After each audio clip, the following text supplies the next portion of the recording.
Hello and welcome to the Raising Anchor Monday Mailbag. I'm your host, Matt Entrikin. Joining me as always, the co-host with the most, Mr. Jason Carey. Jason, we didn't do a mailbag the prior week. I was in Puerto Rico. I'm back, a little sunburnt, but better nevertheless. Only a few questions, at least the ones that were still relevant moving over from last week's episode. So didn't ask for any new ones tonight. Didn't even scour the like 500 comments that we had because John Morrissey was with us. So let's get right into this. Yeah, Mailbag Mania Monday. Bob here wants to know any word as to what companies are being considered for the naming rights. Colette Travel at Tidewater is a nice alliteration. Plus, while based in Pawtucket, it's actually a national company. So yeah, no new news as to what the name is. Interestingly enough, that someone said, "Well, could it be Hasbro?" And instinctively said, "There's no way it could be Hasbro because there's still this rumor that they're going to take over the now dilapidated Apex Pyramid site and build the new Hasbro headquarters. So you'd have Hasbro, and then across the street you'd have another Hasbro name. Like that doesn't seem to be needed." But then I was like, well, what if Hasbro does leave? Would they even want to leave their namesake in the city that they are forsaking? I don't think so. So we don't have a name yet. We're still kind of sold like it's Dunkin' Donuts. It makes the most sense.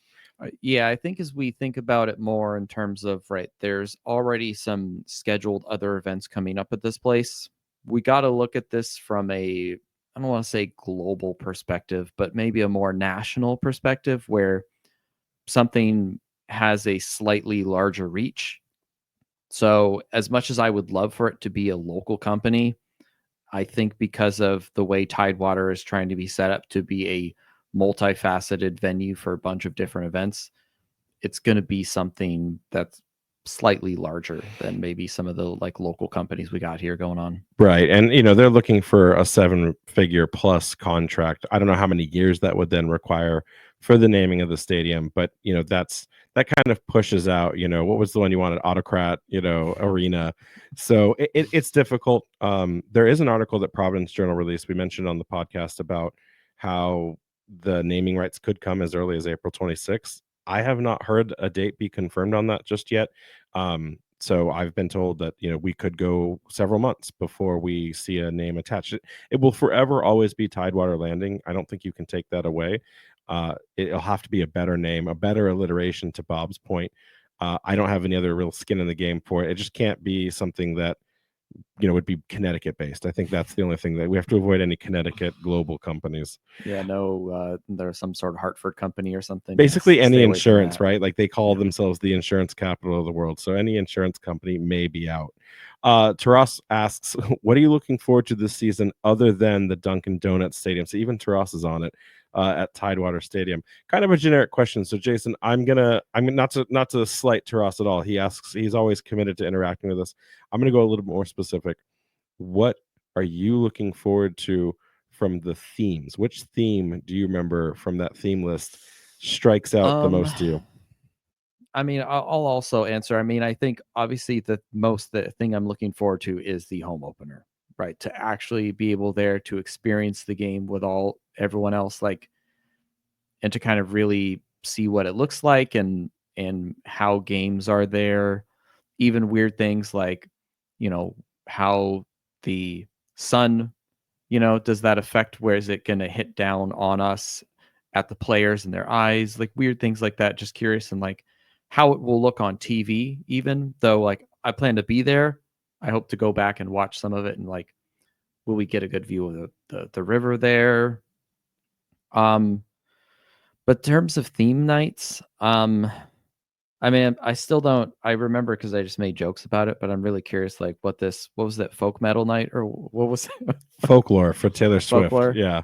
Okay, So so you're a big T Swift fan I'm now. really Listen to all curious to see if the it records. really is a T Swizzle It night, is. Oh, it is. No, and if you look at the sub theme like article they wrote, it's all in dedication to the Great American Dynasty. so with that being said, like, what's the crossover between T Swizzle and soccer fans? Is that like that Venn diagram? How does that pan out here? Or Um, just trying to Thousands of women that could care less about a soccer game show up and then fall in love with soccer, and we have new fans. And then is that when they? Oh, is that when they announce the women's team for next year? Oh, hey, I mean, Conspiracy theory right it there. feels a little too gender Too on the specific at nose. that Like, point. yeah. Yeah, but I mean, Okay. if you could say this is the night that would have the highest female demographic attendance, hey, We brought you here for Taylor Swift, and like, check this out. Now there's a women's soccer team playing here next year. I've heard that that's coming. Like, I think that's in August. That particular theme night. I've heard that they want to announce the name of Rhode Island FC's Super League team before the first kickoff. If anything, it may come in tandem with right now that home opener is very much a sellout. It's very close. It's knocking on the door. I would imagine that that's where they put the marquee up on the board. That's where they put the graphic in the window for people to get excited. Like, hey, we have this, and we're bringing a women's professional sport to Rhode Island. There's more. So who knows? It could be either one. What's our next question here? Rachel here wants to know, all of these clubs are releasing new kits. Are we really not getting anything this year? So, I'm glad we waited on this question from last week, because if you had told me if we had done this last week, I would have said absolutely not. There is no kit coming. There's nothing we can do about that. That's out of our control. Um, I have been adamant with the club to, understand what is it, and I want to be crystal clear with fans that if we do not see a new kit, it has nothing to do with the supply chain. It has nothing to do with Capelli. Lots of people were speculating that we missed a deadline, or that Capelli couldn't provide it or didn't want to be a good partner. The reason we don't have new kits right now is because, frankly, kits were not the priority. There is so much work that needs to get done for Tidewater to come online, in addition to building a successful campaign around Tidewater. I'm not saying that the team intentionally chose not to. All I'm saying is that they intentionally backburnered it, because, if you look at it in their eyes, there were, I think, on average 3,500 fans at the stadium on any given game. And let's be real for a second, 3,500 fans were not dressed in kits for each game. And you could argue, oh, well, they just don't wear it to the games. They have it at home. Fine. But they already have two very good kits that, in essence, they could attract 7,000 new fans per game to say, I'm hooked now, and now I want to buy those. I wasn't ever, because, like, think about it too, like the shop, weird hours at the Blackstone Valley Tourist Center, hidden behind their office, or you had to go to Smithfield, which the holdouts, the diehards, said we're going to wait till it comes to Pawtucket. There is an opportunity here to make more money off of something that has already been built and completed. But that being said, I do believe that it is a disservice to the original fan community to not give them a new kit. Yeah, I think when you phrase it that way, it's one of those things where I can understand where they're coming from. I see it as a fan. I want it. I don't I want a like kit. it. I want another kit. Yeah, and it's But so as easy. you pull back the business, the operational side, you're like, okay, they're trying to build a stadium. There's been all these issues with it. I know that some of the like electrical and lighting things were on back order forever, and that's why they had to push it back a few weeks. So they've got a lot on their plate, clearly. But as a fan, I'm like, I want a new kit. I want to give you my money. But here's the thing. It is so easy. It would have been so easy for them just to re-release the lavender goalkeeper kit, or put one of the other three colors out. Like, there are ways, if you don't want in year two, at the beginning of year two, to put out a new kit because you just don't have the time. Like, put an order into Capelli, put it in your inventory online, and see what sells. For what I've learned from that lavender kit, it sold out. Now, they did a much smaller scaled order for it. They didn't do the same numbers as I wanted to get one of those. Those are nice. You didn't get one? No. See, look at that. Podcast co-host with the most, and he doesn't even get a lavender kit. Rhode Island FC, what are we doing here? I mean, hopefully they'll release some more of those. Hopefully there'll be enough kind of pushback from fans that they'll maybe do a mid-season third kit. And so that's what I think. And that's why I wanted to, like, I'm glad that we didn't answer this question last week. I'm not saying I know anything, and even if I did, I wouldn't tell you, but I have a feeling that it has been very clearly received that there is a frustration or a desire. You could spin it either way, but there is a request to have something. So I'm not a betting person. I'm not saying we're going to get a new kit, but I wouldn't be surprised if we potentially see a community kit, or one of the kits, the home or the away kit, get alternated come summertime. Right now, I can tell you it's not going to be here anytime soon. Definitely won't be here for May 3rd. I remember the Capelli designs. What was it? We launched the Capelli kits December 3rd, and The we away couldn't kits get the couldn't away get kit. till early February, maybe. I think it was later. No, we couldn't get it till after the first game in March. I don't think they were available for the home opener Thought on the we had it 15th. before the season. I don't think so. But Probably anyways, that's a 3-month turnaround. So even if they said today they announced a kit, you're not seeing it for 3 months. So be patient. Let's see what the club does. The club's done very little to get things wrong, in my opinion. I think if they actively choose not to do one, and we won't find out till at least midseason, I think we can then all collectively say with some pressure, like, hey, that's not what we want. But then also look at all the merch that's like been the team's been wearing, all the warm-up kits, the new jackets, like, those look nice. and they say that those are going to hit the shop soon, which the retail shop should be coming online before the stadium. They've been revamping a lot of what needs to get on. They've been getting ready to use the actual retail shop at Tidewater. That's why you haven't seen supply on the online store. That's why there's not much in their like office shop. They don't even have a merchandiser right now because there's no one in that role with the offices. They may have it now, but they didn't last time we talked.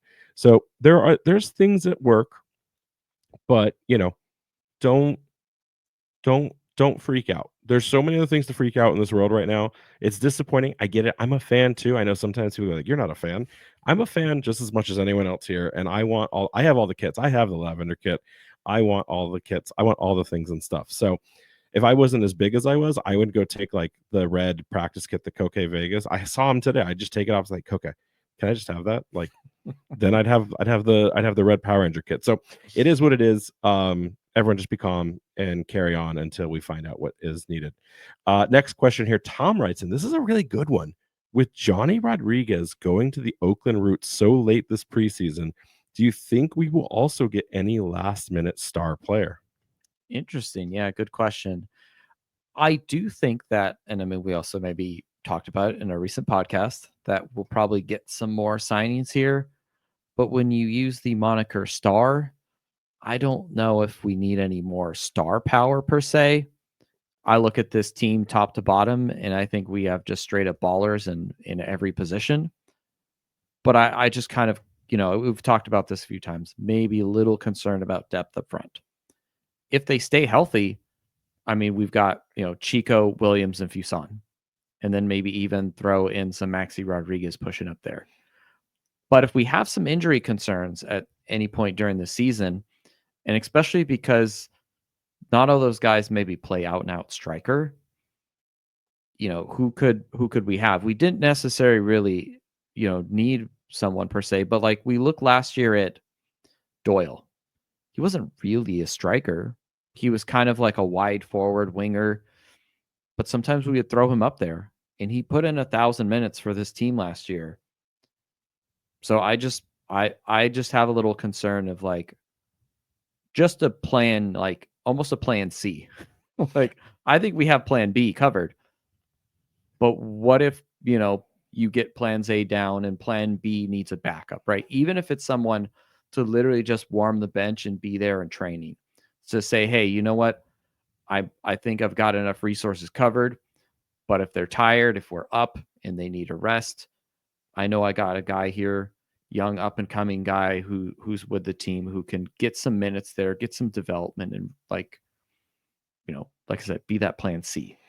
I mean, it's easy right now. We're light on the back line with Ugo Bacharach now out for a few months. Grant Stoneman questionable day to utility day. knife Clay Holstead though too, right? No, Clay, no. I mean, we have him, but we also apparently have utility knife Zachary Harivo now potentially in that right center back role. I would say if there was a prolific defender, which sounds weird to your point because you were just looking at the forward line. Like I still think there's going to be a lot of questions left with Morris Duggan out. I think we're going to until we see what Bacharach can Sign do mid-season. Still? it's Yeah. going to be some questions, right? So like, right now, like if I had to make a deal with the devil, would I trade, Jackson Lee for Sean Tosh from Louisville City? Absolutely, in a heartbeat. Like, is there a defender out there? Is it Jackson Gurr or Jack Gurr in Sacramento Republic? Like, yeah, I'd go take a defender, a really good defender, put him on 3 years, remove all the question. Karifa Yao sometimes gets gassed. I mean, I know he's a player that's grown into the role, but I don't know what Cole Dewhurst is going to be as the only true backup center back. And then, you also look at it too, like when you think about those players, I think this question, Tom, is better propositioned when Chico, Noah Fuson, and JJ Williams contracts all end at the same time. That's when I'm gonna really want to be like, okay, maybe we have Johnny Rodriguez in 2 more years. I don't know. But good question. Yeah, and Mike here wants to know MLS opening season was rough. Should we expect to see a lot of rust from Kano and company? I mean, I saw them in preseason today, and this is post almost all of their games. They just have the final one against the New England Revolution 2 this weekend. They look ready. I mean, they both sides, they had the A team lined up against the B team, and both sides were competitive. Both sides were holding them. They were playing rough, like they were out on the new turf. These teams are ready to go. It is a product of how much retention has been brought over, and what this team's going to offer. This is not going to be the same team where they struggle to put goals up against Monterey Bay. They let 4 go past, unanswered against Tampa Bay.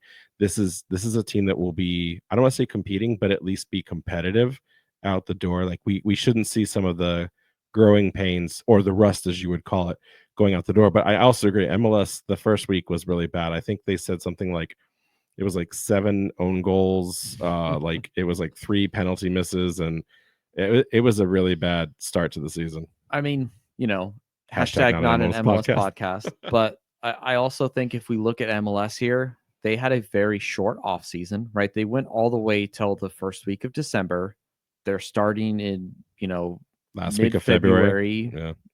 Yeah. They really didn't get that much time off. So, USL had we finished a week before. We haven't even started. Just come actually this weekend after this episode. So I've had a little more time to kind of get the actual rest that I think of these teams needed, and then also have a more legitimate preseason, if you will. Maybe his question was really, are we going to be better than the New England Revolution? And the answer to that is yes. All we have to do is show up and put 11 people on the pitch. And I don't mean this as like the flaming the New England Revolution, fire against these two fan bases. Right now, like Revolution are already spiraling, and it's only game 2. Like Landon Donovan was talking about how lowest attendance he's ever seen in an MLS game. The team already seems to be at odds, fighting each other. The media is going after them. Like that's something that you should see 10 games in. You start whispering the coach out, that kind of thing. Like it's already knocking on the door there. It's creeping in. Questionnaire we kind of just answered. I didn't realize maybe that was why subconsciously I changed it. Upon this, but Brandon writes in, the theme nights did drop. What are your thoughts? And so going back to this, I can't wait for T-Swizzle night. But as I start to think about those theme nights there, I think they're pretty good. But I also start to ponder, and I don't want to think that maybe this is just straight up pandering. But when we think back to the construction of this team, one of the reasons why they thought this was a good market to move here was because of the amount of people that watch soccer in this, state. And so I think that I assume that they would know this, but I think a lot of that is actual, these communities watching their teams that they support from their quote unquote homelands. So I wonder if there is an opportunity here. And like I said, maybe not to just be straight up pandering, but to reach out to these communities to try and get them invested and say hey, I know you have love for your home team back in your original country, but we also have soccer here at home, and this is your new home, at least for now. Come see this game we have. Come see this team that we've put together, and reach out to those communities and maybe have some theme nights, some sort of Portuguese celebration festival. There's a lot of proud communities here who have nothing but love and support for their teams. And I just wonder if we've done the right amount of outreach to get those people to at least give us a chance, right? Oh, I would agree with you 100%. I don't think we've done a good enough job on that. I think the focus has been, we recognize it's a melting pot. It was strategic that the club is in Pawtucket, right? But look at the events that the club goes to, and this isn't to sit here on the club. What they've done so far is great, but maybe that's the next step in their plan, right? Maybe year 1 it was just get the people who were going to make the commute, get the people who were looking for entertainment, because they didn't know how competitive Rhode Island FC was going to be out the door. And I think for some of the most passionate soccer communities, they want to see that where they're spending their time is a competent product. So, but like, let's also be honest, they went to the zoo, they went to the beer fest, they went to the boat show. I know they also went to several of the Latin festivals, but like they need to go hit up all of the amateur leagues that play on Sundays and just put out a tent, give out flyers, give out discounts, give out free games, give out water, something. I do agree that there is a step up that they can do to start bringing in the rest of that community. And I think really quickly they're going to find that if they don't see Tidewater filling out week in, week out, that is the next move. Maybe it's the final move. But then rightfully to Rhode Island's favor, if the stadium starts selling out and they haven't reached out to those communities, then that's just something you grow organically. You don't need to have the prescribed theme nights to bring them in, because I went to the Hartford Athletic Portuguese night against El Paso Locomotive a few years ago before we were online, and it was 85% Portuguese fans. Like I saw nothing but Ronaldo and Portuguese national team kits and like Benfica kits. I don't know how much of that translates. So then you build a night. Hartford didn't win against El Paso. Does that translate to new fans, or did you just get them for that one game? Right. So like it's a risk, it's a reward. Overall, I think the theme nights are fair. I think they're very strategic towards the youth, and that's children all the way through the college students. Lifelong RFC fans. I think my favorite part of what Rhode Island FC has done with that is the accessibility to the hot dog and the value nights. They've got like 4 value nights, 3 fireworks. Like, I think that's as great as it can be. They have a chip bobblehead. I want Rhode Island FC trading cards.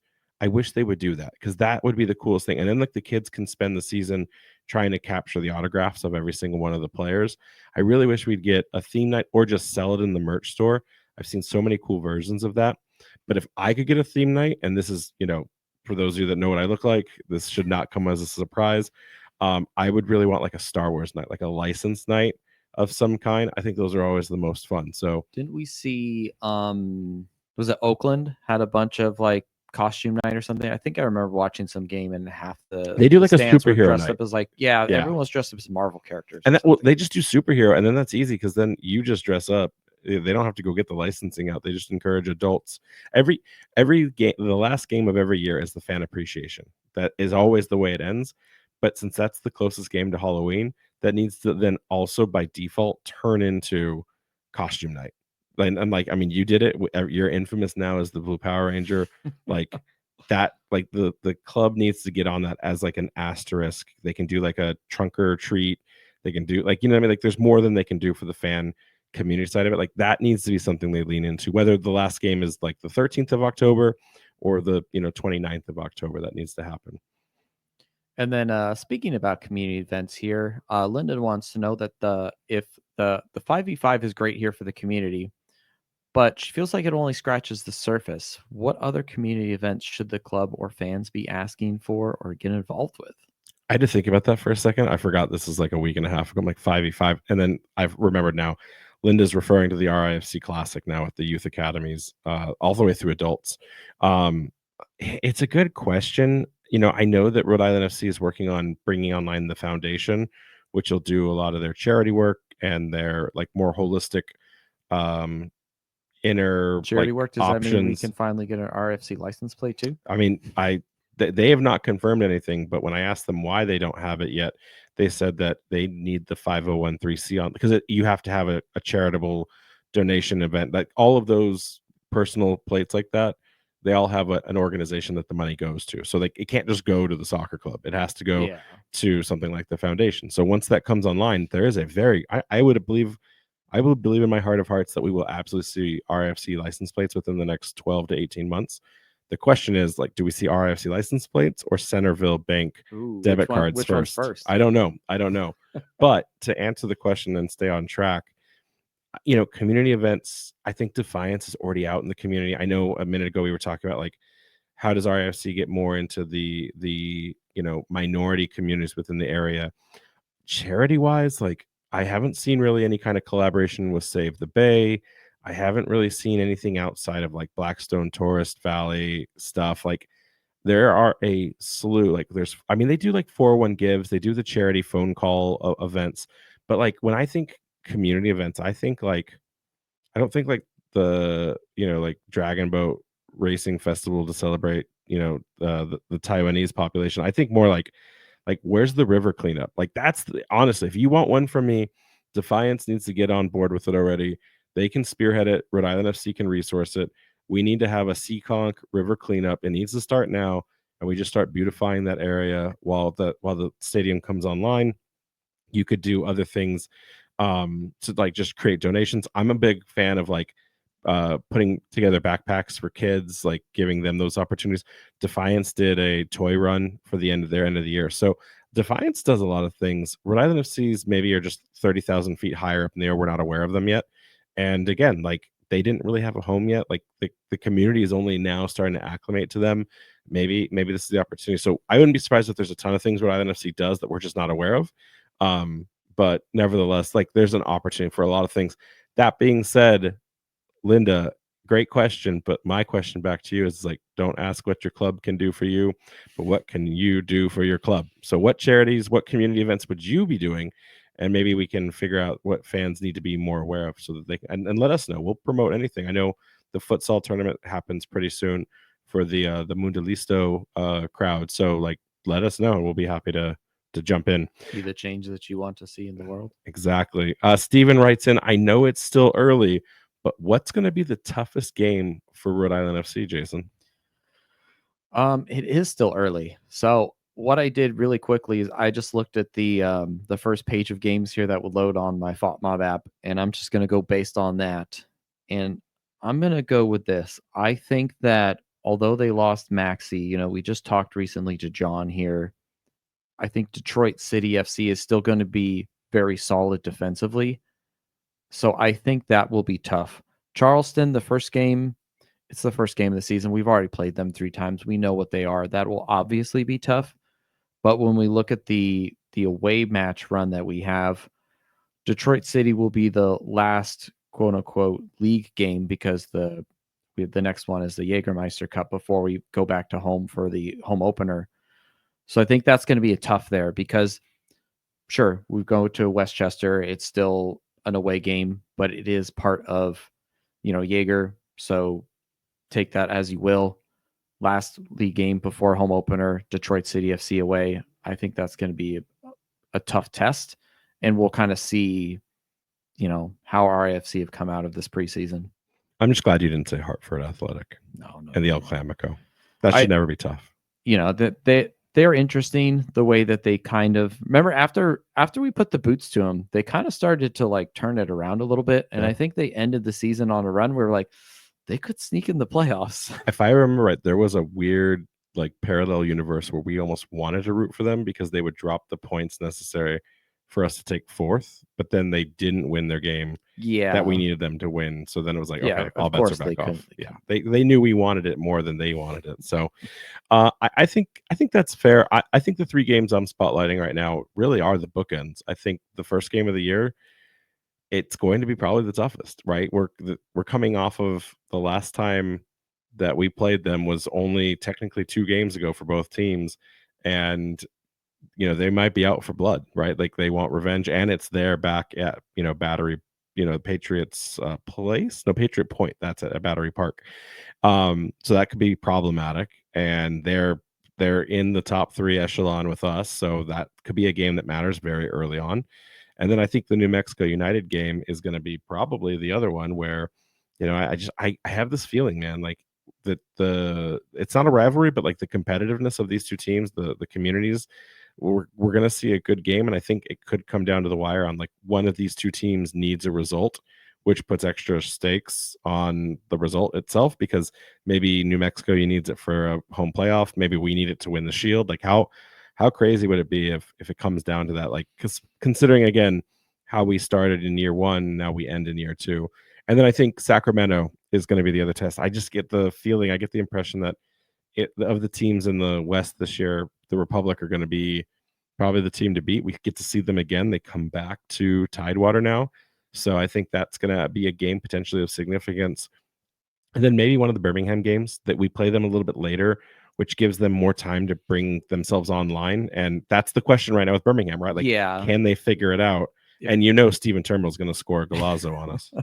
yeah, with them, if they're going to be good, it's unlikely it's going to be right off the bat, right? They made tons of sweeping changes to the team, so they're really going to have to retool.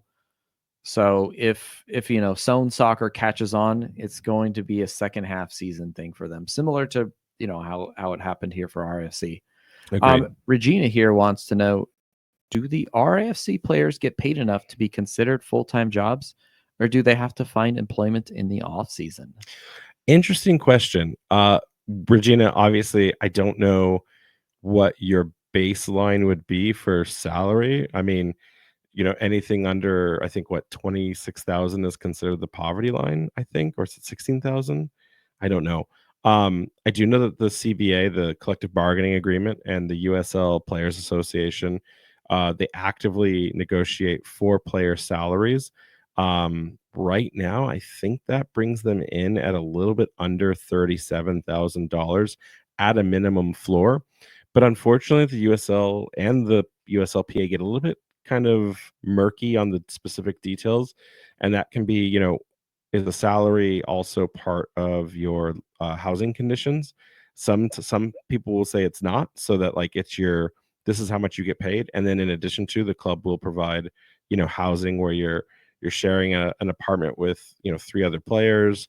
That's something you can negotiate. Like I think JJ Williams had a house last season. I don't know if he still has that house, but I think he was like, hey, like I have a family, like I want to be in that. So like that can be something. Um, but these players absolutely consider themselves full time. They're not working coffee, jobs on the side after. And like you think about the time that they have to spend, it's tape watching, it's strategy meetings, it's recovery, it's the training itself. They don't really have that off time. And then also too, sometimes their schedules aren't as static as we would think. Sometimes that they have to go to a community event, they have like the required amount of times they go and do things in the community. When we do interviews for players, like the club has to decide whether or not to allow that, because that's one of amount of appearances. Some probably just do it because they're nice guys, but like some may say like, dude, if we're talking to Matt, like we're getting paid for that. So it's tough. It just depends on how you value compensation, but I will say it is a full-time job for them. They are professional athletes, and they are not working in the off season. Now, once their contract is out, and that's always in December, they are on the hook. Like that's done until they pick up their next contract. So that can probably be a very tedious time. But other than that, yeah, they are paid a what is I consider a fair compensation for their time.